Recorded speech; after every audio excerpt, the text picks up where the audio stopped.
ഇപ്പോൾ പറയാൻ പോകുന്നത് ഒരു ചതിയുടെ കഥയാണ്. ഏതാണ്ട് 8 മില്യൺ വർഷങ്ങൾക്ക് മുമ്പ് ഈ ഭൂമിയിൽ സുഖമായി ജീവിച്ചിരുന്ന ഒരു പക്ഷിവർഗമുണ്ടായിരുന്നു.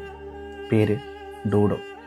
കാഴ്ചയിൽ താറാവുമല്ല കോഴിയുമല്ലാത്ത ഈ ജീവിവർഗം പണ്ടൊക്കെ പറക്കുമായിരുന്നു. അങ്ങനെ പറന്നു പോകുന്നതിൻ്റെ ഭാഗമായിട്ട് ഒരു ദ്വീപിലെത്തപ്പെടുകയും ആ ദ്വീപിലാണെങ്കിൽ ആവശ്യത്തിനുള്ള വെള്ളവും ഭക്ഷണം എല്ലാം ഉണ്ട്. പോരാത്തതിന് അവിടെ വേട്ടക്കാരാരുമില്ല, മറ്റുള്ള മൃഗങ്ങളില്ല. സ്വസ്ഥമായിട്ട് ജീവിക്കാം എന്ന് വിചാരിച്ച് അവർ ആ ദ്വീപിലേക്ക് ഇറങ്ങി. പറക്കേണ്ട ആവശ്യമില്ലാത്തതിനാൽ അമിതമായിട്ടുള്ള ഭക്ഷണത്തിൻ്റെ ലഭ്യത മൂലം അവരുടെ ശരീരം വികസിച്ച് 3 അടി പൊക്കമുള്ളൊരു ജീവിവർഗമായിട്ട് മാറി. അങ്ങനെ കുറേ നാളുകൾ നീണ്ടു പോയതിന് ശേഷം അവിടെ കുറേ മനുഷ്യർ കപ്പലിൽ വന്നു. കൂടുതൽ കുറേ ജീവികളെയും കൊണ്ടുവന്നു. അതിനകത്ത് പട്ടി, പൂച്ച, എലികൾ, കുരങ്ങന്മാർ, അങ്ങനെ കുറേ എണ്ണം. മനുഷ്യരിവിടെ എത്തിയപ്പോൾ വിചിത്രമായിട്ടുള്ള ഈ ജീവിയെ കണ്ടു. കുറേ കൗതുകം തോന്നി.